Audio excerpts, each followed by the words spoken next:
Pemimpin Muslim dan pengikutnya menolak mimpi Muhammad Qasim. Tanggal 9 November tahun 2015. Bismillahirrahmanirrahim. Assalamualaikum warahmatullahi wabarakatuh. Kemarin dalam mimpi, aku pergi ke suatu tempat dengan berlari dan aku bertanya pada diriku sendiri, kemana aku akan pergi. Nabi Muhammad biasa berjalan dalam cahaya dan kemanapun Nabi Muhammad berjalan, Allah akan mengisi tempat itu dengan cahaya dari rahmatnya. Namun aku yang merupakan umat Nabi Muhammad belum dapat menemukan jalan itu. Kemudian aku berdoa kepada Allah agar membimbingku pada jalan Nabi Muhammad. Lalu aku berjalan agak jauh dan melihat sebuah bangunan seperti gedung. Aku masuk ke dalam gedung itu dan ada seorang gadis di dapur yang sedang menyiapkan makanan roti. Aku meminta kepada gadis itu agar ia memberi sesuatu untukku, tetapi gadis itu tidak mendengarkanku. Aku memanggilnya berkali-kali tetapi dia juga tidak mendengarkanku apalagi melihatku.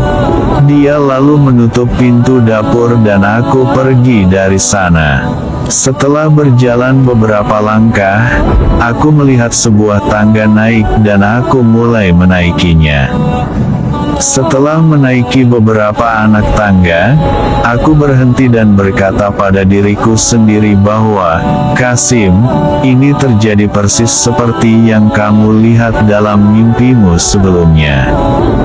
Kamu pergi ke suatu tempat dan tersesat.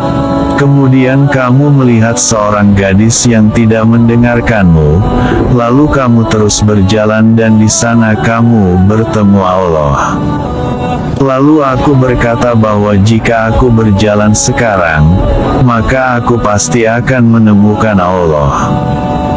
Kemudian aku berjalan dan setelah menaiki beberapa anak tangga, ada aula besar di sana, ada Muslim dan para pemimpin mereka juga di sana. Ketika aku mendekati mereka lalu Allah berkata di telinga kananku, Qasim, ceritakan mimpi-mimpi yang telah aku tunjukkan kepadamu.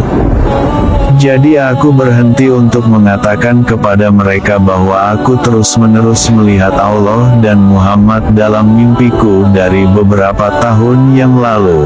Allah berjanji kepadaku bahwa Dia akan membantuku keluar dari kegelapan ini. Allah telah menunjukkan kepadaku jalan yang lurus. Ketika mendengar ini, mereka mulai tertawa dan berkata bahwa kamu gila.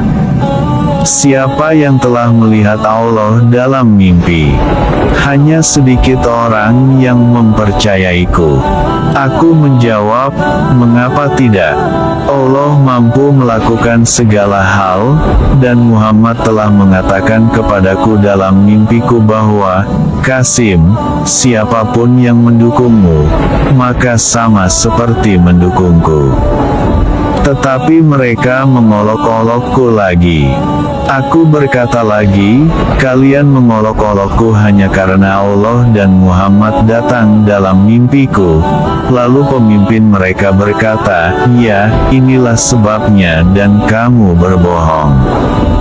Aku berkata dalam hati bahwa umat ini membuat permohonan kepada Allah untuk membantu mereka keluar dari kegelapan dan ketika Allah mengutus seseorang kemudian mereka mengejeknya. Aku pergi dari sana dan orang-orang yang mempercayaiku juga mulai berjalan bersamaku.